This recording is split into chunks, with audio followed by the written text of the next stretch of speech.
कम wavelength का मतलब क्या है? हाई फ्रिक्वेंसी लो वेवलेंथ। तो आंसर है यस, फ्रीक्वेंसी पे डिपेंड करती है। लेकिन हमने तो पढ़ा है कि इंटेंसिटी फ्रीक्वेंसी पे डिपेंड नहीं करती, इंटेंसिटी फ्रीक्वेंसी पे डिपेंड नहीं करती, तो ये कैसे? Hey guys, welcome back. आज फिर से आप सभी का अपने YouTube चैनल राउस एंड फिजिक्स में बहुत स्वागत है। बहुत सारे स्टूडेंट के कमेंट आ रहे थे कि सर मॉडर्न फिजिक्स पढ़ाइए, तो आज आप लोगों के लिए वन शॉट लेकर आ चुका हूं मॉडर्न फिजिक्स का। हम लोगों का टारगेट चल रहा है, टारगेट बैच चल रहा है MBBS target 2022, NEET UG target 2022। आज हम पढ़ने वाले फिजिक्स का काफी इंपॉर्टेंट और काफी यूजफुल चैप्टर, जो एग्जाम के पॉइंट ऑफ व्यू से काफी इंपॉर्टेंट माना जाता है और हर साल नीट के एग्जाम में, आईआईटी के एग्जाम में इसमें क्वेश्चन आते हैं। तो इस पोर्शन को, इस टॉपिक को बहुत प्यार से और बहुत अच्छे माहौल के साथ समझने वाले हैं। टॉपिक का नाम है मॉडर्न फिजिक्स, जिसको हिंदी भाषा में बोला जाता है आधुनिक।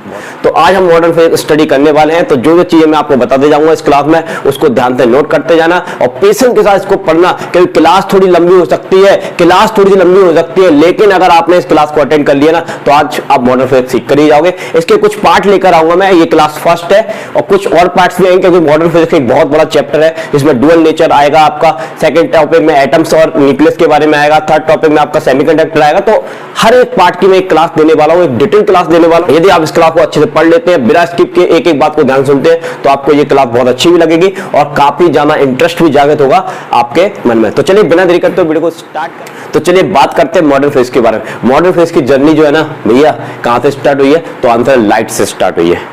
तो लाइट इस दुनिया का, इस नेचर का एक ऐसा कैरेक्टरिस्टिक है, इतना जबरदस्त कैरेक्टरिस्टिक है कि उसके बारे में हर किसी को जानने की जिज्ञासा रही है। इसकी पूरी हिस्ट्री है, हिस्ट्री आपको इतने प्यार से समझाने वाला हूं, ध्यान से सुनते जाना। तो चलिए बात करते हैं लाइट के बारे में। किसके बारे में बात करते हैं? लाइट।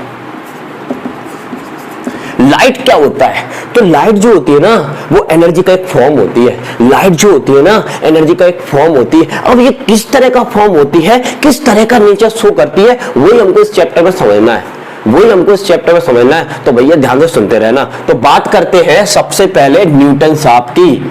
फिजिक्स में सबसे ज्यादा डिस्कवरी करने वाले, सबसे ज्यादा लॉज बनाने वाले, सबसे ज्यादा इक्वेशन देने वाले केवल एक ही भगवान है, जिनको हम बोलते हैं न्यूटन भगवान। क्या बोलते हैं भैया? न्यूटन भगवान। तो 1670 में न्यूटन साहब ने लाइट के बारे में हमको बताया। 1670 में न्यूटन साहब ने लाइट के बारे में हमको बताया कि लाइट जो होती है ना, वो एनर्जी का पार्टिकल होती है। इसको उन्होंने क्या नाम दिया? पार्टिकल।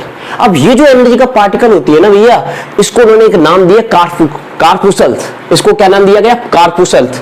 यानी कि जो लाइट सन से आती है वो पार्टिकल होती है, और वो पार्टिकल क्या है? सन से फिकते हैं, थ्रोन आउट होते हैं वहां से। और उनको क्या कहा उन्होंने? न्यूटन की कार्पुसल्स। क्योंकि उन्होंने कार्पुसल थ्योरी दी थी, तो ये न्यूटन की कार्पुसल थ्योरी है, जिसमें माना गया कि लाइट क्या है? पार्टिकल है। अब लाइट को पार्टिकल मानकर उनमें बहुत सारे नेचर में ऐसे ऐसे फिनोमेना थे जिनको एक्सप्लेन करना स्टार्ट किया। आपने देखा होगा कि जब आप मिरर के सामने खड़े होते हो और अपने आप को देखते हो कि कैसे लग रहे हो, इसको क्या बोलते हैं? Reflection of light. तो उन्होंने रिफ्लेक्शन ऑफ लाइट प्रूव किया, ये मानकर कि लाइट क्या है? पार्टिकल है। इसी तरह से उन्होंने एक फिनोमेना और प्रूव किया, रिफ्रैक्शन ऑफ लाइट, कि जब लाइट जो होती है ना, उसका मीडियम चेंज होता है, तो लाइट मुड़ जाती है। लाइट क्या हो जाती है? मुड़ जाती है। इसी तरह से उन्होंने और भी फिनोमेना एक्सप्लेन किए कि एक प्रिज्म जो ग्लास का एक पीस है, जब आप उस पर लाइट डालते हो ना, तो उससे लाइट निकलने के बाद डिस्पर्स हो जाती है। क्या हो जाती है भैया? डिस्पर्स हो जाती है, उसमें कलर हमको दिखने लगते हैं। तो इस तरह से न्यूटन ने अपनी कार्पुसल थ्योरी देकर बहुत सारे फिनोमेना को एक्सप्लेन किया। उस समय न्यूटन को भगवान माना जाता था, तो उनकी जो बात कही जाती थी वो बिल्कुल 100% सत्य मानी जाती थी। उसके कुछ टाइम बाद हिस्ट्री में, एक दूसरे साइंटिस्ट आए, इनका नाम था हाइजन ने ये सोचा कि ये लाइट जो होती है ना भैया, ये लाइट पार्टिकल नहीं होती है। इसका जो चलने का तरीका होता है ना, वो पार्टिकल नेचर नहीं होता है, वो वेव नेचर होता है। अच्छा भैया, वेव नेचर होता है, तो वेव चलती कैसे है? तो आपने देखा होगा कि पानी में लहरें उठती हैं। एक रस्सी को हमने दीवार से बांधकर जब उसको हिलाते हैं, उसको डिस्टर्ब करते हैं, तो उसमें जो डिजाइन बनता है ना, उसको क्या कहते हैं? वेव। तो हमारी जो लाइट होती है ना, ये लाइट में वेव के फॉर्म में चलती है। वो काय के फॉर्म में चलती है? वेव के फॉर्म में चलती है। और वेव का एक कैरेक्टरिस्टिक है कि ये फैलती है। क्या करती है? फैलती है। जैसे आपने पानी को जमीन पर डाला, पानी को आपने जमीन में डाला और पानी से कहा, पानी को डाला आपने, अब पानी क्या करेगा? सामने तो बाद में जाएगा, पहले फैलेगा। जबकि न्यूटन साहब के अनुसार क्या था कि लाइट जो पार्टिकल है वो रे के फॉर्म में चलती है और रे एक स्ट्रेट लाइन में चलती है। लेकिन हाइजन ने हमको क्या बताया कि लाइट जो है ना वो वेव है, और वेव क्या करती है? फैलती है। तो वो सामने बाद में जाती है, पहले क्या होती है? फैलती है। ये उनका मानना था, राइट। तो पहला अजम्पशन क्या दिया हाइजन ने कि light is a mechanical wave, light is a mechanical wave. अब ये जो लाइट होती है ना मैकेनिकल वेव है, और आपने पढ़ा है कि मैकेनिकल वेव दो तरह की होती है, एक लॉन्गिट्यूडनल होती है और एक कौन सी होती है भैया? ट्रांसवर्सल होती है। तो इन्होंने बताया कि लाइट जो है ना वो लॉन्गिट्यूडनल वेव्स होती है, जो कि जैसे साउंड आगे ट्रेवल करता है ना मीडियम में, वैसे ये ट्रेवल करती है। जैसे साउंड ट्रेवल करता है मीडियम में, वैसे ही ये ट्रेवल करती है। तो light is a longitudinal wave. अब लाइट को वेव मानकर कुछ ना कुछ तो प्रूव करना पड़ेगा। इस नेचर में कुछ ना कुछ तो होता होगा ना जो लाइट के वेव नेचर को शो करता है। हाँ भैया होता है। तो क्या होता है? तो उन्होंने बताया कि इंटरफेरेंस होता है। क्या होता है भैया? इंटरफेरेंस होता है। तो इंटरफेरेंस एक फिनोमेना होता है, वो उन्होंने बताया। डिफ्रैक्शन होता है। क्या होता है भैया? डिफ्रैक्शन होता है। न्यूटन साहब कहते हैं कि लाइट जब होती है ना, लाइट एक मीडियम से दूसरे मीडियम में एंटर करती है तब वो मुड़ती है। इन्होंने मीडियम को चेंज ही नहीं करने दिया, उसे उसी मीडियम में मुड़ के दिखा दिया। That is diffraction of light. जब एक होल से, एक छोटे से छिद्र से जब लाइट आती है तो आप देखते हो कि लाइट मुड़ जाती है, उसके किनारों से क्या हो जाती है? बेंड हो जाती है। यहां मीडियम का चेंज हुआ, कहां चेंज हुआ? मीडियम, फिर भी लाइट मुड़ गई ना, इसको बोला डिफ्रैक्शन। तो ऐसे कुछ फिनोमेना उन्होंने बताए।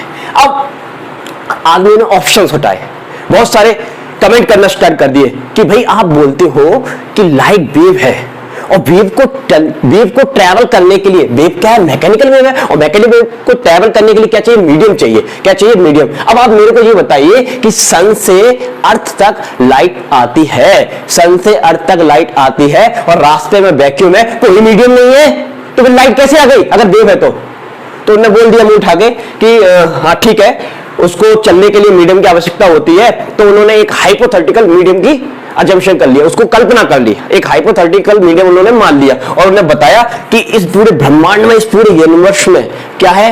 एक हाइपोथेटिकल मीडियम है जिसकी कुछ इलास्टिसिटी होती है, कुछ डेंसिटी होती है, और उस मीडियम में ये जो लाइट होती है ना वेव की फॉर्म में क्या करती है? ट्रैवल करती है। उसको नाम दिया गया ईथर। तो इनकी वेव को, अगर लाइट वेव है और उसको चलना है तो उसको क्या चाहिए? मीडियम चाहिए, और वो मीडियम की कल्पना इन्होंने की, हाइपोथेटिकल मीडियम की कल्पना की, जिसको क्या नाम दिया गया? ईथर नाम दिया गया, जो कि इसके लिए क्या है? रिक्वायर्ड है, जो कि इसके लिए क्या है? रिक्वायर्ड। तो इन्होंने कुछ अजम्पशन दिए लाइट को वेव थ्योरी मानकर, लेकिन उस समय न्यूटन साहब तो भगवान थे, उनकी बात सुनी जाती थी, उनके सामने कोई भी आके बोलेगा तो किसी की बात नहीं सुनी जाती थी, उनकी बात सुनकर बस छोड़ दिया गया। फिर इनको क्या है? थोड़ी सी दम मिली। दम कहां से मिली? जब मैक्सवेल ने भी बोला, मैक्सवेल ने क्या बोला कि लाइट वेव है, लाइट वेव है। लेकिन लाइट जो वेव है ना वो मैकेनिकल वेव नहीं है, मैकेनिकल वेव नहीं है, तो क्या है? क्या है? तो उन्होंने बताया कि light is a electromagnetic wave, यानी कि हमारी जो लाइट होती है ना वो इलेक्ट्रिक फील्ड और मैग्नेटिक फील्ड, इलेक्ट्रिक फील्ड और मैग्नेटिक फील्ड का कॉम्बिनेशन होती है, इनका कलेक्शन होती है। अगर ये इलेक्ट्रिक फील्ड है तो इसकी नॉर्मल ये मैग्नेटिक फील्ड है, तो ये लाइट की डायरेक्शन है। अगर ये इलेक्ट्रिक फील्ड है, इसकी नॉर्मल ये मैग्नेटिक फील्ड है, तो ये लाइट की डायरेक्शन है, ये जो लाइट की डायरेक्शन है, यानी कि आपकी जो एनर्जी होगी ना, लाइट एनर्जी होगी, वो इस डायरेक्शन में जाएगी।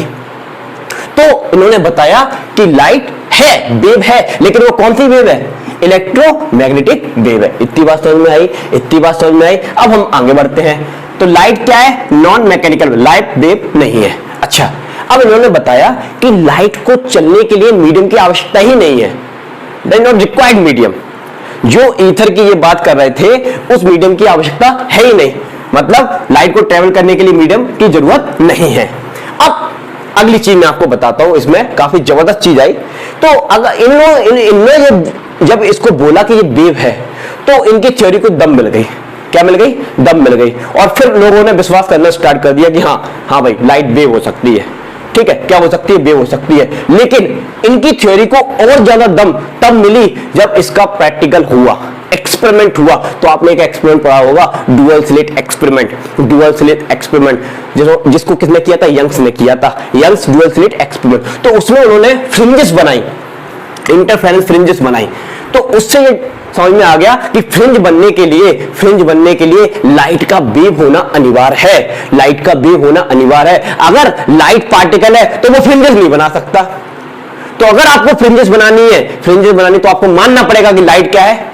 वेव है। लाइट क्या है? वेव है। तो बहुत सारे लोगों ने इस चीज को माना और इन्होंने प्रैक्टिकल करके एक्सपेरिमेंट करके डुअल स्लिट एक्सपेरिमेंट किया, तो उससे थ्योरी क्या हो गई? प्रूफ हो गई। ठीक है, अब आगे की बात करते हैं। इनका ये कहना था कि लाइट जो है ना वो लॉन्गिट्यूडिनल वेव है, लाइट जो है ना वो लॉन्गिट्यूडिनल वेव है। लेकिन मैक्सवेल ने हमको बताया कि लाइट ना वेव तो है लेकिन वो लॉन्गिट्यूडिनल नहीं है, वो लॉन्गिट्यूडिनल नहीं है। तो वो कैसी है? तो उसका नेचर ट्रांसवर्स है। उसका नेचर क्या है? ट्रांसवर्स है। तो इस तरह से लाइट इलेक्ट्रोमैग्नेटिक वेव्स है, उसको चलने के लिए मीडियम नहीं चाहिए होता है और वो ट्रांसवर्स वेव्स होती है। और इनका जो अजम्पशन थे हाइगन साहब के, इंटरफेरेंस डिफ्रैक्शन, आगे चल के एक फिनोमेना बना जिसका नाम रखा पोलराइजेशन। और पोलराइजेशन एक ऐसा फिनोमेना है जो इसको प्रूव करता है कि लाइट लॉन्गिट्यूडिनल वेव नहीं है। कौन सी वेव है? ट्रांसवर्सल वेव्स है। तो इस वजह से इनकी थ्योरी क्या हो गई? फेल हो गई। एनीवे, अब हम आगे बढ़ते हैं। अब इसके बाद इन्होंने एक चीज और बताई मैक्सवेल ने हमको कि लाइट जो होती है ना वो एनर्जी है, और वो एनर्जी कैसी होती है? कंटिन्यूअस, एक सोर्स से लगातार चलती है। एक सोर्स से क्या होती है? लगातार चलती है, यानी कि वो एनर्जी हमको लगातार मिलती रहेगी। अगर एक बल्ब से एनर्जी आ रही तो हमको लगातार मिलती रहेगी, यानी कि लाइट कैसी होती है? कंटिन्यूअस होती है। लाइट कैसी होती है? कंटिन्यूअस होती है, राइट। अच्छा, अब इसके बाद मैक्सवेल प्लांक का है। मैक्सवेल प्लांक का है और 1901 में इन्होंने बताया, क्या बताया? वही बताया जो न्यूटन साहब बता रहे थे, न्यूटन साहब क्या बता रहे थे कि भैया लाइट क्या है? पार्टिकल है। तो इन्होंने भी क्या बताया कि लाइट भी क्या है? पार्टिकल है। तो अब फिर से वही कहानी दोबारा लौट कर आई कि न्यूटन साहब जो कह रहे थे वो सही कह रहे थे कि लाइट क्या है? पार्टिकल है। दूसरी बात इन्होंने ये कहा कि light is a particle and वो एनर्जी ऑफ पार्टिकल, यानी कि लाइट एक पार्टिकल है और उसके पास एनर्जी होती है। क्या होती है भैया? एनर्जी होती है। और वो कितनी एनर्जी होती है ये उन्होंने बताया कि हर एक पार्टिकल के पास लाइट के जो भी पार्टिकल्स होते हैं उनके पास एनर्जी होती है equal to H nu. H Planck constant होता है और न्यू क्या होती है? उसकी फ्रीक्वेंसी होती है। तो ये उसके पास एनर्जी होती है। ये जो एनर्जी के पार्टिकल इनको नाम दिया गया, क्या नाम दिया गया? फोटोन। क्या नाम दिया गया? फोटोन। तो सन से जो लाइट आती है ना वो फोटोन्स आते हैं, पैकेट्स बंडल फिरते हैं वहां से, लगातार बंडल फिरते रहते हैं वहां से, उनको क्या कहा? फोटोन कहा गया। और जिस फोटोन की एनर्जी कितनी होती है? H new. अच्छा, ठीक है। तो इन्होंने फिर से वही कहानी रिपीट करा दी कि लाइट क्या है? पार्टिकल। हाइगन क्या कहता है कि लाइट क्या है? वेव है। लाइट क्या है? वेव है। तो अब फिर से लड़ाई और युद्ध चालू हो गए दोनों साइंटिस्ट में। इनका मानना है कि लाइट पार्टिकल है, इनका मानना है लाइट क्या है? वेव है।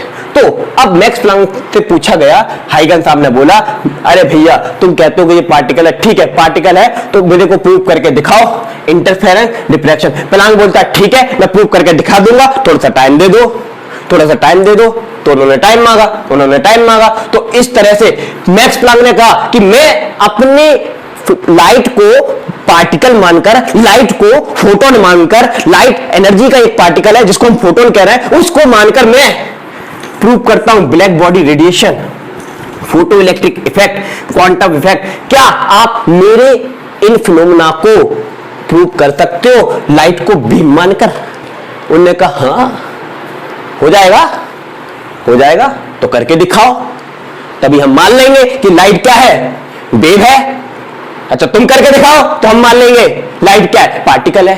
युद्ध छिड़ गया, दुनिया के सभी साइंटिस्टों में युद्ध छिड़ गया कि तुम ये करके दिखाओ तो हम ये करके दिखाएंगे, तुम ये करके दिखाओ तो हम ये करके दिखाएंगे। बस चलता रहा। अब पूरी दुनिया में युद्ध छिड़ गया कि लाइट पार्टिकल है या वेव है, लाइट पार्टिकल है या वेव है, बस।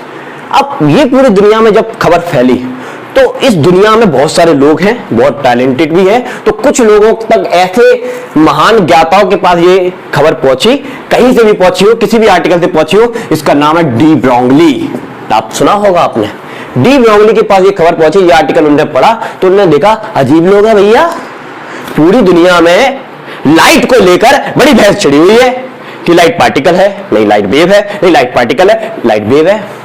तो फिर डी ब्रोगली साहब ने इसकी सुलझी, इसको इस रहस्य को सुलझाने का प्रयास किया। क्या किया? प्रयास किया। लेकिन अगर मैं आपको डी ब्रोगली के बारे में बताऊं, इन्होंने 1923 में बताया हमको लाइट के बारे में और समझाने का प्रयास किया। लेकिन अगर इनकी हिस्ट्री की बात की जाए, अगर मैं बात करूं डी ब्रोगली साहब की, तो डी ब्रोगली साहब की अगर आपको हिस्ट्री बताई जाए ना, तो डी ब्रोगली साहब जो है ना, वो क्या कर रहे थे? लॉ कर रहे थे, जो कि हिस्ट्री से था। और फिजिक्स से तो इनका दूर दूर तक कोई लेना देना नहीं था, ना ही कोई रिश्ता था। फिर भी इन्होंने क्या किया? उसमें अपना हाथ डालने का प्रयास किया। उन्होंने अपना हाथ डालने का प्रयास किया और सोचा। उसके लिए उन्होंने बहुत सारी बुकें पढ़ी, इंटीग्रेशन लगाए, डिफरेंशिएशन लगाए, बहुत सारी किताबों को पढ़ा, समझा, लेकिन इनको कुछ भी समझ में नहीं आया। तो इनको कुछ भी समझ में नहीं आया तो इन्होंने बोल दिया कि नेचर लव सिमेट्री, यानी कि इस नेचर में क्या होती है? सिमेट्री होती है। क्या होती है? सिमेट्री। अरे भैया, तुम कहते हो कि लाइट पार्टिकल है तो ये वाले फिनोमेना शो होते हैं। हम कहते हैं कि लाइट वेव है तो ये वाले फिनोमेना शो होते हैं। तो इसका मतलब ये हुआ कि लाइट क्या है? एक व्यवहार प्रदर्शित करती है इस नेचर में, जिसको उन्होंने नाम दिया डुअल नेचर। क्या नाम दिया? Dual nature. लाइट है डुअल नेचर। लाइट का नेचर कैसा है? डुअल नेचर होता है। उसके बाद दोनों नेचर होते हैं। जब उसका मन होगा तो वो क्या बन जाएगी? वेव। जब उसका मन होगा तो क्या बन जाएगी? पार्टिकल। तो उन्होंने इस तरह से हमको बताया कि भैया, जब तुम्हारे इंटरफेरेंस और डिफ्रैक्शन को अगर हमें प्रूव करना है तो वेव का जो नेचर होगा ना, वो कैसा नेचर होगा? वेव नेचर होगा। और जब आपके फोटो इलेक्ट्रिक इफेक्ट को प्रूव करना है या क्वांटम इफेक्ट को प्रूव करना है, तो लाइट अपना व्यवहार चेंज कर लेगी और उसके लिए बन जाएगी पार्टिकल। क्योंकि वो चीज पार्टिकल से प्रूव होती है तो उसके लिए वो क्या बन जाएगी? पार्टिकल। और आपकी चीज वेव मान के प्रूव होती है तो उसके लिए क्या बन जाएगी? वेव बन जाएगी। तो इसलिए उन्होंने बोल दिया कि इस नेचर में लाइट के डुअल नेचर होते हैं, एक नेचर नहीं होता, दो नेचर होते हैं। अगर दो नेचर नहीं होंगे तो आप ये प्रूव नहीं कर सकते, और अगर पार्टिकल नेचर नहीं होगा तो आप ये प्रूव नहीं कर सकते। तो सीधा सीधा मतलब क्या निकला है कि यस, लाइट कैसा नेचर रखती है? डुअल नेचर रखती है।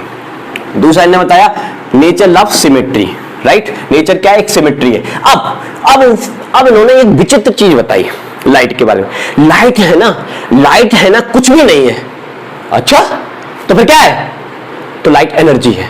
लाइट क्या है? एनर्जी है। अब इन्होंने देखिए क्या बताया, light is not a wave, light is not a wave nor a particle.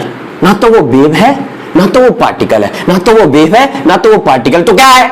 It is only form of energy. वो एनर्जी का क्या है? एक फॉर्म है। एनर्जी का क्या है? फॉर्म है। Which something behave as particle and wave. जब जरूरत पड़ेगी तो वो बन जाएगी वेव, जब जरूरत पड़ेगी तो वो क्या बन जाएगी? पार्टिकल। तो बताया गया कि जब बॉल से, आपने फोटो इलेक्ट्रिक इफेक्ट पढ़ा होगा, नहीं पढ़ा होगा तो थोड़ा सा मैं इसमें बताऊंगा आप लोगों को, एग्जाम के पॉइंट ऑफ व्यू से काफी इंपॉर्टेंट है। तो फोटो इलेक्ट्रिक इफेक्ट में हम करते क्या हैं? एक बॉल से इलेक्ट्रॉन को निकालते हैं, और इलेक्ट्रॉन को निकालने के लिए चाहिए पार्टिकल, जो उसको जाकर हिट करे और वो निकले, हिट करे वो निकले, हिट करे वो निकले। तो लाइट जब किसी इलेक्ट्रॉन को निकालने वाली बात आती है ना, तो क्या बन जाती है? इलेक्ट्रॉन को निकालने के लिए क्या बन जाती है? फोटोन। तो इलेक्ट्रॉन के लिए लाइट कैसा व्यवहार करती है? मैं दुनिया के लिए कुछ भी हूं, लेकिन तुम्हारे लिए क्या हूं? फोटोन। तुम्हारे लिए क्या हूं? फोटोन। और जब आपने यंग्स डुअल स्लिट एक्सपेरिमेंट पढ़ा था, तो उसमें छोटे छोटे होल्स होते हैं, उसमें से जब लाइट निकलती है तो वो आपस में कंबाइन होती है, सुपरपोजिशन होता है। इससे क्या बनती है? इससे क्या बनती है भैया? फ्रिंज बनती है। तो उस समय लाइट क्या बन जाती है? वेव बन जाती है। इसलिए लाइट के दो नेचर होते हैं, बट लाइट क्या है? लाइट एनर्जी है। लाइट एनर्जी है। अब आगे की बात, इसके बाद एक साइंटिस्ट आए डेविसन जर्मन ने एक एक्सपेरिमेंट किया और उस एक्सपेरिमेंट से ये प्रूव कर दिया कि इलेक्ट्रॉन का जो नेचर है, इलेक्ट्रॉन क्या है? पार्टिकल है। इलेक्ट्रॉन क्या है? पार्टिकल है। तो उन्होंने ये प्रूव कर दिया कि इलेक्ट्रॉन का जो नेचर होता है वो वेव नेचर होता है। एक फिनोमेना उन्होंने एक्सपेरिमेंट किया, डिफ्रैक्शन पैटर्न। उससे उस एक्सपेरिमेंट के होते ही चारों तरफ हल्ला मच गया कि भैया कि डी ब्रोगली ने कहा नेचर लव सिमेट्री, और बताया कि लाइट है डुअल नेचर, यानी कि इस दुनिया के दो रूप हैं, और वो दो रूप है क्या? एक ही तो है, एनर्जी। तो एनर्जी का ही एक भाग है रेडिएशन और एनर्जी का ही एक भाग है पार्टिकल। तो जो कैरेक्टर पार्टिकल के पास है वो कैरेक्टर वेव के पास भी हो सकते हैं, और जो कैरेक्टर वेव के पास है वो कैरेक्टर पार्टिकल के पास भी हो सकते हैं। इसको बोलते हैं डुअल नेचर, लेकिन है तो एक ही नेचर का हिस्सा, और उसको नाम दिया एनर्जी। तो इन्होंने जब बताया कि इलेक्ट्रॉन का नेचर इलेक्ट्रॉन पार्टिकल है, और इन्होंने पार्टिकल नेचर से क्या प्रूव कर दिया? वेव नेचर प्रूव कर दिया। तो उससे क्या हुआ? चारों तरफ हल्ला मच गया, और जो डी ब्रॉगली साहब कह रहे थे और उस बात को बहुत सीरियसली और माना गया, और पक्की थ्योरी के साथ माना गया। डी ब्रॉगली साहब कह रहे थे वो बात सच है, और उसके लिए फिजिक्स में इनको क्या मिला? नोबेल पुरस्कार मिला। ये बहुत बड़ी बात है कि ये हिस्ट्री से लॉ से पढ़ रहे थे और इनका फिजिक्स से कोई नाता नहीं था, बिल्कुल भी नाता नहीं था, फिर भी इनको नोबेल पुरस्कार दिया गया। और इनको नोबेल पुरस्कार नहीं दिया गया क्योंकि इन्होंने वो चीज बताई दुनिया की किसी साइंटिस्ट ने हमको नहीं बता पाई। क्या चीज? लाइट का नेचर बताया कि लाइट का नेचर क्या होता है? डुअल नेचर होता है। समझ में आया? अब हम बढ़ते हैं इसके करते हैं लाइट के बारे में। तो लाइट क्या है? Light is a collection of tiny particle which is called photon. तो लाइट क्या चीज है? कलेक्शन है। किसका कलेक्शन है? जो छोटे छोटे पार्टिकल है, टाइनी पार्टिकल है, उसका कलेक्शन। उनको क्या नाम दिया गया? उनको फोटोन नाम दिया गया। तो एक फोटोन के पास कुछ ना कुछ एनर्जी होनी चाहिए। तो कितनी एनर्जी होती है? तो बताया गया energy of photon, energy of photon one photon की बात कर रहा हूं। तो एक फोटोन पर एनर्जी होती है एच न्यू। ये किसकी एनर्जी है? तो आंसर ये सिंगल फोटोन की एनर्जी है। सिंगल फोटोन की एनर्जी, लाइट की एनर्जी नहीं है। किसकी एनर्जी है? एक फोटोन की एनर्जी है। यहां एच क्या है? तो एच प्लैंक कांस्टेंट है 6.63 × 10⁻34 जूल इंटू सेकेंड। एच क्या है? प्लैंक कांस्टेंट, जिसकी वैल्यू कितनी होती है? 6.63 × 10⁻34 सेकेंड। न्यू क्या होती है? फ्रीक्वेंसी होती है। न्यू क्या होती है? फ्रीक्वेंसी होती है। ओके, ठीक है। अब हम बात करते हैं, जैसे कि यहां पर मैं लिख लेता हूं एच न्यू। न्यू का फॉर्मूला क्या होता है? न्यू का फॉर्मूला क्या होता है? C/λ। न्यू का फॉर्मूला क्या होता है? C/λ। तो E बराबर क्या आ जाएगा? E बराबर क्या आ जाएगा? H C/λ। तो ये हमारा किसका फॉर्मूला आ गया? फोटोन की एनर्जी का फॉर्मूला आ गया। ये किसका फॉर्मूला आ गया? एनर्जी की, फोटोन का फॉर्मूला आ गया। अच्छा, अब मैं आपको बताता हूं कि जरा यहां पर देखिए, ये जो एनर्जी है ना वो वेवलेंथ की कैसी है? इनवर्सली प्रोपोर्शनल है। ये जो एनर्जी है ना वो वेवलेंथ की कैसी है? इनवर्सली प्रोपोर्शनल है। जबकि यहां पर देखिए ये जो एनर्जी है ना वो फ्रीक्वेंसी के प्रोपोर्शनल है। तो जाने की एनर्जी किसके पास होती है? फ्रीक्वेंसी के पास होती है। जो फोटोन जितनी ज्यादा फ्रीक्वेंसी का होगा उसकी एनर्जी का लेवल उतना ज्यादा, जो फोटोन की एनर्जी कम होगी उसका एनर्जी का लेवल उतना ही क्या होगा? कम होगा। ठीक है, एक और आपको बताते हैं। एनर्जी का एक फॉर्मूला है, देखिए एनर्जी का फॉर्मूला होता है 2 × 10⁻25 joule upon lambda angstrom, sorry lambda metre. यानी कि ये जो चीज है इसको जब आप कैलकुलेट करोगे, एच की वैल्यू रखोगे क्या? 6.3 × 10⁻34। सी की वैल्यू कितनी होती है? आपको याद होगी 3 × 10⁸ मीटर पर सेकेंड। सी की वैल्यू कितनी होती है? 3 × 10⁸ मीटर पर सेकेंड। ये क्या है? Speed of light. क्या है? Speed of light. तो इन सबको यहां पर रखोगे, उसको कैलकुलेट करोगे तो जूल में इसकी वैल्यू इतनी आती है, और लैम्डा को क्या में लेना है? मीटर में लेना है। तो ये किसका फॉर्मूला आ गया? एनर्जी का फॉर्मूला आ गया। किसकी एनर्जी का? फोटोन की एनर्जी का। इसी एनर्जी को हम दूसरे तरीके से भी लिखते हैं 1240 electron volt upon lambda nanometre. इसी एनर्जी को हम तीसरे तरीके से भी लिखते हैं 12400 इलेक्ट्रॉन वोल्ट लैम्डा एंगस्ट्रॉम। तो ये सब एनर्जी को कैलकुलेट करने के फॉर्मूले हैं। ठीक है, इलेक्ट्रॉन वोल्ट क्या होता है आपको पता होगा कि एक इलेक्ट्रॉन वोल्ट क्या होता है? 1.6 × 10⁻19 जूल। तो इलेक्ट्रॉन वोल्ट क्या है? एनर्जी है, और वो एनर्जी की वैल्यू कितनी होती है? 1.6 × 10⁻19 जूल होती है। कितनी होती है? इतनी। तो ये एनर्जी का आपको फॉर्मूला याद रखना है। ये किसकी एनर्जी का फॉर्मूला है? तो आंसर एक सिंगल फोटोन की एनर्जी का फॉर्मूला है। फिर से energy of photon H nu equal to H nu. H is the Planck constant, H is the Planck constant. अगर ये कांस्टेंट है तो एनर्जी डायरेक्टली प्रोपोर्शनेट है फ्रीक्वेंसी के। जितनी ज्यादा फ्रीक्वेंसी का फोटोन आएगा उसके पास एनर्जी उतनी ज्यादा हाई पेनिट्रेटिंग पावर होगी उसकी, और जितनी कम एनर्जी का फोटोन आएगा उसके पास एनर्जी उतनी कम होगी। डन। फ्रीक्वेंसी का फॉर्मूला क्या होता है? वेलोसिटी अपॉन वेवलेंथ यहां रख देंगे तो ये आ जाएगा। ओके, तो यहां पर h क्या है? कांस्टेंट। c क्या है? कांस्टेंट। वेवलेंथ बदलती रहती है फोटोन के अनुसार, तो energy inversely proportional 1 upon lambda. ज्यादा वेवलेंथ कम एनर्जी, कम वेवलेंथ ज्यादा एनर्जी। कम वेवलेंथ का मतलब क्या है? आपने स्पेक्ट्रम पढ़ा होगा, इलेक्ट्रोमैग्नेटिक स्पेक्ट्रम आपने पढ़ा होगा, जिसके पास वेवलेंथ ज्यादा होती है, जैसे आपने पढ़ा है gamma radiation. Gamma radiation, gamma radiation की क्या होती है? High frequency. क्या होती है? हाई फ्रीक्वेंसी लो वेव लेंथ। हाई फ्रीक्वेंसी लो वेव लेंथ। रेडियो वेव आपने पढ़ी है, इसमें क्या होती है? High wave length low frequency. तो सीक्वेंस बिल्कुल क्लियर है। जो फोटोन, हां अगर हमने लाइट को फोटोन मान लिया तो जो आपने इलेक्ट्रोमैग्नेटिक स्पेक्ट्रम पढ़ा है उसमें कितने तरह के कितने तरह के इलेक्ट्रोमैग्नेटिक वेव्स होती है? 7 तरह की होती है ना। तो हमारे पास फोटोन भी कितने तरह के होंगे? यस, 7 टाइप के होंगे। Gamma photon, x photon, visible light का फोटोन, इंफ्रारेड का फोटोन, माइक्रोवेव का फोटोन, तो रेडियो वेव का फोटोन। देन सबके पास क्या है? एनर्जी है। क्या है? एनर्जी। एनर्जी का फॉर्मूला क्या है? Equal to H new.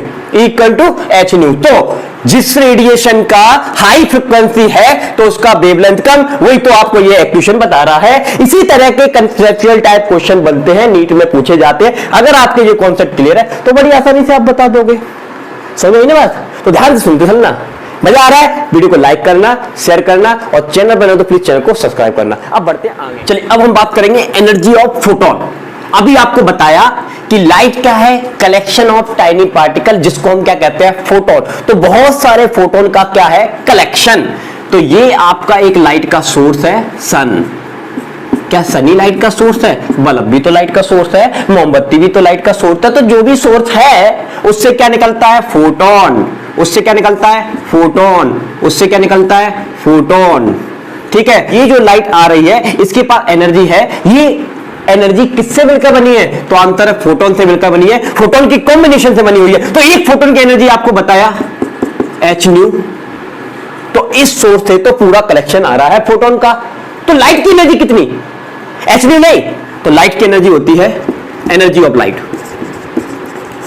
Energy of light is equal to H nu. एक फोटोन की है, 2 फोटोन आएंगे तो 2 एच न्यू, 3 फोटोन आएंगे तो 3 एच न्यू, 4 फोटोन आएंगे तो 4 एच न्यू, और एन फोटोन आएंगे तो N H nu. So N is a number of photon. तो एन क्या है? Number of photon. चलिए अब हम बात करते हैं इसमें, जैसे हम एन की बात करें, एन क्या है? Number of photon. तो नंबर ऑफ फोटोन किसके इक्वल होगा? लाइट एनर्जी के अपॉन एच न्यू के। तो number of photon is equal to energy of light upon H nu. तो ये किसका फॉर्मूला आ गया? Yes, number of photon. तो अगर किसी सोर्स से कितने नंबर ऑफ फोटोन आ रहा है तो उसको निकालने के लिए आपको क्या पता होना चाहिए? लाइट की एनर्जी क्या है, और एच और न्यू आपको पता है। किस कलर का फोटोन आ रहा है उसकी फ्रीक्वेंसी रखिए, राइट? रेड कलर का है तो रेड कलर की फ्रीक्वेंसी, वॉयलेट कलर का आ रहा है तो वॉयलेट कलर की फ्रीक्वेंसी। कैलकुलेशन करेंगे तो क्या पता चल जाएगा? नंबर ऑफ फोटोन पता चल जाएगा। अब मैं आपको बताता हूं कि इसमें बात करते हैं नंबर ऑफ फोटोन। ये जो नंबर ऑफ फोटोन होते हैं ना, number of photon is quantized. तो ये क्या होते हैं? क्वांटाइज्ड होते हैं। एक मटेरियल पर हमने यहां से लाइट के सोर्स से फोटोन भेजे तो क्या ये कंटिन्यूस आते हैं? जैसे हाइजन ने माना, मैक्सवेल ने माना कि लाइट जो होती है कंटिन्यूस होती है, तो आंसर ये कंटिन्यूस नहीं होती है, ये क्वांटाइज्ड होती है। क्या होती है भैया? क्वांटाइज्ड। कैसे? सुनिए, देखिए, एक फोटोन की एनर्जी कितनी है? H nu. तो कितना फोटोन आके इसको हिट करेगा? एक। सही है। 2 फोटोन आएंगे तो कितना इसको हिट करेंगे? 2 एच न्यू। कितनी एनर्जी देंगे? 2 एच न्यू। एक ने आके कितनी एनर्जी? H new.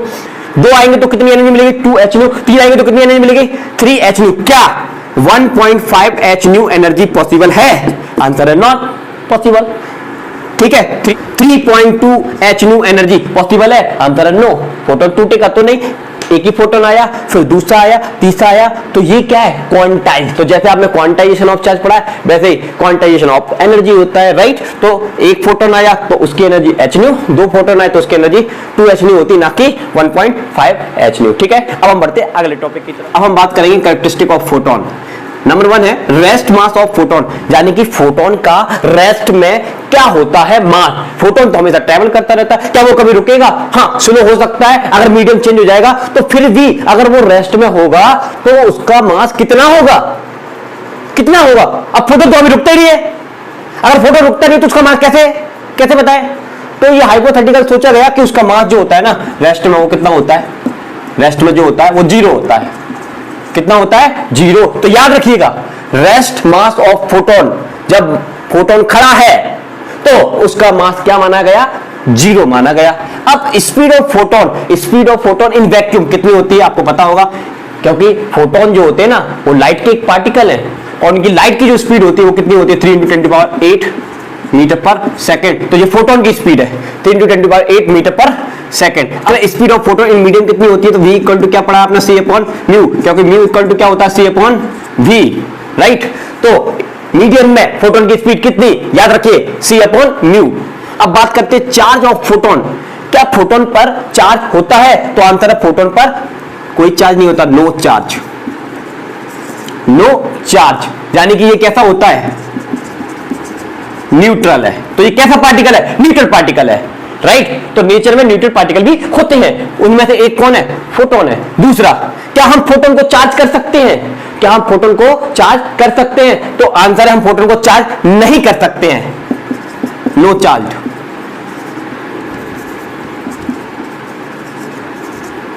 अब मैं आपको बताता हूं फोटोन को चार्ज क्यों नहीं होता, वो न्यूट्रल क्यों होता है। तो देखिए, हमने फोटोन को ऐसे फेंका, फोटोन को चलाया, फोटोन चलता है, और मान लीजिए इसको हमने इलेक्ट्रिक फील्ड में इंटर कराया, तो जैसे ये इलेक्ट्रिक फील्ड में जाता है तो इस इलेक्ट्रिक फील्ड में ये फोटोन पर अगर चार्ज होगा तो ये इलेक्ट्रिक फील्ड उस पर फोर्स लगाएगा F = QE, और फोर्स के कारण ये डेविएट होना स्टार्ट हो जाएगा, तो हम क्या देखते हैं? ये बिना डेविएट हुए सीधा चला जाता है। तो इसका मतलब फोटोन पर क्या नहीं होता है? चार्ज नहीं होता। वो कैसा पार्टिकल है? न्यूट्रल पार्टिकल है, इसलिए उसको चार्ज भी नहीं किया जा सकता।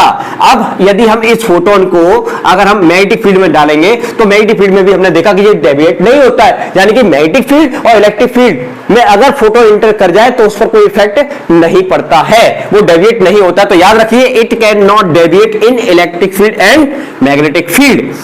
अगला पॉइंट है इसमें, speed of light does not depend on flame, यानी कि फोटोन की जो स्पीड ऑफ लाइट है एक पर्टिकुलर फ्लेम के लिए एब्सोल्यूट रहती है। क्या रहती है? एब्सोल्यूट। डन। तो ये सारे पॉइंट आपको याद रखिए। एक बार फिर बताता हूं, rest of mass of photon 0, speed of photon in vacuum this 3 × 10⁸ metre पर second, speed of photon in medium v = c/μ, और charge of photon no charge, neutral particle है, photon cannot be charge, no charge, it cannot deviate in electric field and magnetic field, और speed of light does not depend on frame. तो अभी मैंने आपको बताया कि rest में जब फोटोन होता है तो उसका मास 0 माना गया, अगर वो चलता है तो उसका मास कितना होगा। तो चलिए अब उसकी डिस्कशन करते हैं। तो चलिए अब हम बात करते हैं for any relativistic particle. Relativistic particle किसको कहते हैं? सबसे पहले तो समझ लीजिए, रिलेटिविस्टिक पार्टिकल किसको कहते हैं? इलेक्ट्रॉन को कहते हैं, प्रोटॉन को कहते हैं, और फोटोन को कहते हैं।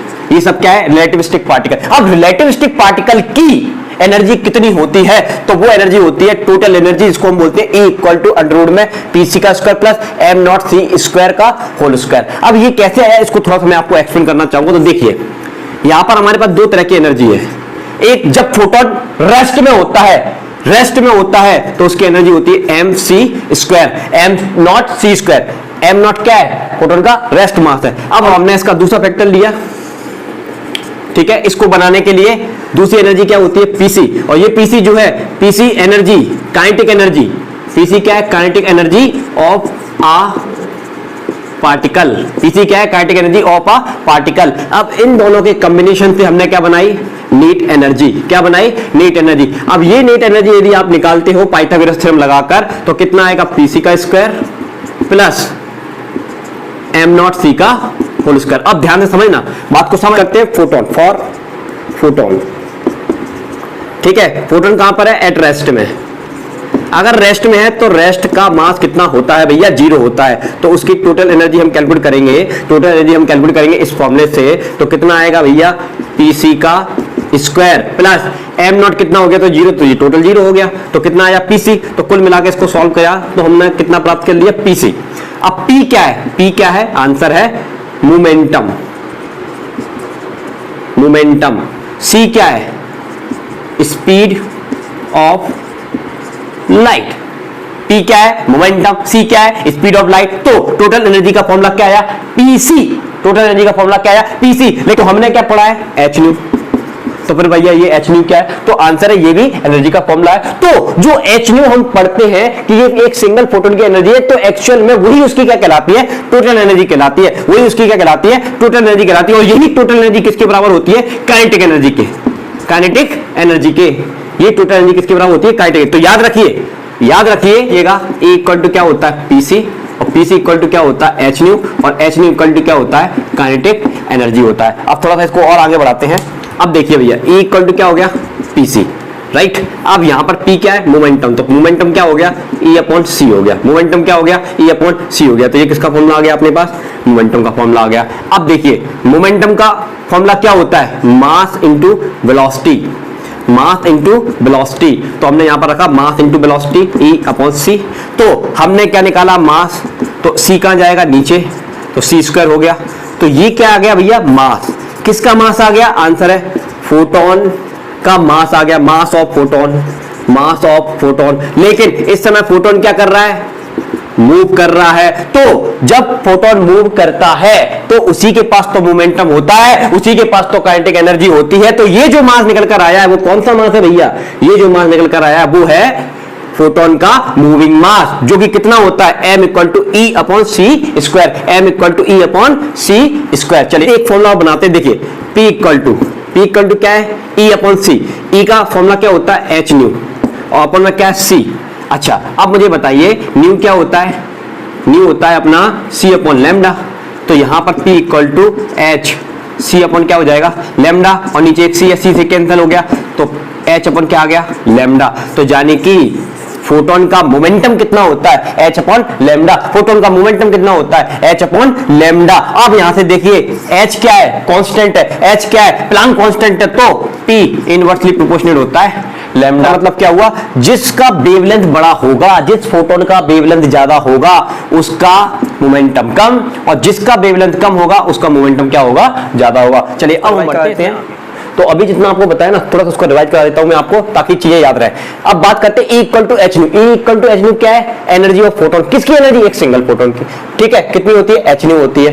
और इसको अगर हम न्यू की वैल्यू रख दें तो कन्वर्ट होगी क्या आ जाएगी, C अपॉन लैम्डा। अगर हम इसको सॉल्व करके लिख देंगे तो 12400 electron volt upon lambda angstrom, ये आपको पता है।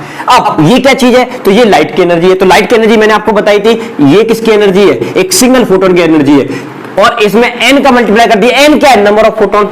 तो नंबर ऑफ फोटोन का जो कलेक्शन होगा, नंबर ऑफ फोटोन का जो कलेक्शन होगा उसमें से एक फोटोन की एनर्जी का अगर मल्टीप्लाई कर दोगे तो लाइट की एनर्जी निकल जाएगी। तो लाइट की एनर्जी का फॉर्मूला कितना, NH nu. Done.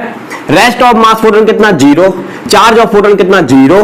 Total energy of photon कितना, E equal to PC, E equal to PC. यही टोटल एनर्जी पीसी है, और यही एनर्जी क्या है, एच न्यू है। यही एनर्जी क्या है, एच न्यू है, ठीक है। यहां पर P क्या है आपका, P आपका मोमेंटम है, C क्या है, स्पीड ऑफ लाइट है। तो P की वैल्यू क्या आ जाएगी, मोमेंटम का फॉर्मूला क्या आ जाएगा, energy upon speed of light. एक और फॉर्मूला क्या होता है, H अपॉन लैम्डा। इसी तरह से मैं आपको बताया था कि मूविंग मास ऑफ फोटोन कितना होता है, m equal to E upon C square. इतनी चीज हम पढ़ चुके हैं। अब हम अगली टर्म की तरफ बढ़ रहे हैं। अब हम बात करना चाहते हैं power of photon. Power of photon, क्या हम एक सिंगल फोटोन की पावर कैलकुलेट कर सकते हैं, क्या हम एक सिंगल फोटोन की पावर कैलकुलेट कर सकते हैं, आंसर है नहीं कर सकते, नहीं कर सकते। तो हम किसकी पावर कैलकुलेट करते हैं, तो आंसर है हम लाइट की एनर्जी की पावर कैलकुलेट करते हैं। लाइट की एनर्जी की पावर हम कैलकुलेट करते हैं। तो सोर्स से जो लाइट आ रही है वो फोटोन का क्या है, कलेक्शन, उसी में तो फोटोन है। तो हम टोटल एनर्जी उसकी क्या करते हैं, कैलकुलेट करते हैं। तो ये जो हम कैलकुलेट करने वाले हैं पावर ऑफ फोटोन, वो किसका है, लाइट की एनर्जी का। तो पावर का फॉर्मूला क्या होता है, energy per unit time, energy per unit time. Work upon time होता है, वर्क क्या होता है, बेसिकली एनर्जी होती है, तो एनर्जी पर यूनिट टाइम। तो ये क्या हो गई आपकी पावर। तो ये पावर किसकी है, ये एनर्जी किसकी लेनी है हमको, फोटोन की। फोटोन की, लाइट की एनर्जी लेनी है, फोटोन की एनर्जी नहीं लेनी है, लाइट की एनर्जी लेनी है, क्योंकि एक सिंगल फोटोन की पावर हम कैलकुलेट नहीं कर सकते। तो E लाइट इक्वल टू क्या हो जाएगा, NH न्यू। अभी आपको बताया लाइट की एनर्जी कितनी होती है, NH न्यू, राइट। इतना आ गया। तो यहां से ये क्या चीज है, यहां से ये हमारा है नंबर ऑफ फोटोन पर सेकंड, नंबर ऑफ फोटोन पर सेकंड कितना, तो हम h न्यू को यहां पर ले जाइए, यहां पर ले जाइए, तो हम निकाल सकते हैं नंबर ऑफ फोटोन पर सेकंड कितना, P अपॉन एच न्यू। यहां से हम कैलकुलेशन कर सकते हैं। अब अगली चीज मैं आपको बताता हूं, बात करते हैं इंटेंसिटी ऑफ लाइट की। तो इंटेंसिटी ऑफ लाइट की बात करें तो इंटेंसिटी ऑफ लाइट क्या होती है, total energy of light falling पर सेकंड पर यूनिट एरिया। तो यूनिट एरिया पे पर सेकंड कितनी एनर्जी गिर रही है, उसी का नाम क्या है, इंटेंसिटी ऑफ लाइट। अब इंटेंसिटी ऑफ लाइट का फॉर्मूला क्या होता है, तो आई इक्वल टू कितना होता है, एनर्जी देखिए I equal to energy of light पर यूनिट एरिया पर सेकंड, यही तो लिखा है, total energy of light falling पर सेकंड पर यूनिट एरिया। तो ये आपका फॉर्मूला आ जाएगा। क्या सही है, क्या ये आपका फॉर्मूला आ जाएगा। अगर ये फॉर्मूला आ जाएगा तो लाइट की एनर्जी कितनी होती है, NH nu upon 80, NH nu upon 80। तो इंटेंसिटी ऑफ लाइट का फॉर्मूला क्या बन गया, इंटेंसिटी ऑफ लाइट का फॉर्मूला बन गया आपका I equal to NH nu upon 80। अब क्या आपकी इंटेंसिटी फ्रीक्वेंसी पे डिपेंड करती है, तो आंसर है यस, फ्रीक्वेंसी पे डिपेंड करती है। लेकिन हमने तो पढ़ा है कि इंटेंसिटी फ्रीक्वेंसी पे डिपेंड नहीं करती, इंटेंसिटी फ्रीक्वेंसी पे डिपेंड नहीं करती। तो ये कैसे, वो आपको बताते हैं। देखिए यहां पर देखिए, इधर देखिए, फ्रीक्वेंसी क्या है, फ्रीक्वेंसी सोर्स का कैरेक्टरिस्टिक है। एक बार जिस सोर्स में जिस फ्रीक्वेंसी का फोटोन निकालकर फेंक दिया, जिस फ्रीक्वेंसी का फोटोन निकालकर फेंक दिया, तो अगर वो डिस्टेंस कितना भी डिस्टेंस पे चला जाए, उसकी फ्रीक्वेंसी कभी भी चेंज नहीं होगी। तो हर सोर्स की फ्रीक्वेंसी क्या होती है, अलग अलग होती है। तो यहां पर देखिए इंटेंसिटी जो है आपकी वो किस पर डिपेंड करती है, फ्रीक्वेंसी पर। तो अगर आप फ्रीक्वेंसी बदल दोगे तो क्या बदल जाएगी, इंटेंसिटी। लेकिन फ्रीक्वेंसी तब बदलेगी ना जब आप सोर्स बदलोगे, क्योंकि वो क्या है, सोर्स की कैरेक्टरिस्टिक है, क्योंकि वो क्या है, सोर्स की कैरेक्टरिस्टिक है। तो सोर्स बदलने से बदलती है, सोर्स बदलने से बदलती है। अगर आप सोर्स नहीं बदलोगे तो फ्रीक्वेंसी, सोर्स नहीं बदलोगे तो फ्रीक्वेंसी नहीं बदलेगी, और फ्रीक्वेंसी नहीं बदलेगी तो इंटेंसिटी बदलेगी क्या, बताइए भैया, नहीं बदलेगी। तो इसका मतलब ये हुआ एक पर्टिकुलर सोर्स के लिए फ्रीक्वेंसी क्या होती है, कांस्टेंट। H क्या होता है, कांस्टेंट। A और T भी हमने कांस्टेंट कर दिया प्योरली। तो अब आपकी इंटेंसिटी किस पर डिपेंड करती है, यस, एक ही बच गया ना, नामाकूल, क्या, नंबर ऑफ फोटोन। तो जितने नंबर ऑफ फोटोन गिरेंगे उसकी इंटेंसिटी उतनी ज्यादा, जितने नंबर ऑफ फोटोन गिरेंगे उसकी इंटेंसिटी उतनी ज्यादा। तो अब भैया फोटो इलेक्ट्रिक इफेक्ट बन गया आपके लिए बिल्कुल आसान। यही तो है फोटो इलेक्ट्रिक इफेक्ट, कि आपकी जो इंटेंसिटी होती है वो किस पर डिपेंड करती है, नंबर ऑफ फोटोन पर डिपेंड करती है, ठीक है। और इंटेंसिटी फ्रीक्वेंसी पे भी डिपेंड करती है, लेकिन एक पर्टिकुलर सोर्स के लिए वो फ्रीक्वेंसी कांस्टेंट होती है। सोर्स बदल दोगे तो दिक्कत आ जाएगी। डन। तो एक पर्टिकुलर सोर्स के लिए कांस्टेंट होती है, तो इसलिए ये सब कांस्टेंट हो गया। तो I directly proportional number of photon. तो इंटेंसिटी क्या है, नंबर ऑफ फोटोन। और एक और आपको बताया था कि एनर्जी किस पर डिपेंड करती है, फ्रीक्वेंसी पर। एनर्जी किस पर डिपेंड करती है, फ्रीक्वेंसी पर। तो यही तो आपका फोटो इलेक्ट्रिक इफेक्ट है कि इंटेंसिटी ऑफ लाइट किस पर डिपेंड करती है, नंबर ऑफ फोटोन पर। तो अगर आप नंबर ऑफ फोटोन बढ़ा देते तो क्या बदल जाएगी उसकी इंटेंसिटी, ठीक है, इंटेंसिटी बढ़ जाएगी, सॉरी, इंटेंसिटी बढ़ जाएगी। नंबर ऑफ फोटोन बढ़ जाएंगे तो इंटेंसिटी बढ़ जाएगी, नंबर ऑफ फोटोन बढ़ जाएगी तो इंटेंसिटी डिक्रीज हो जाएगी।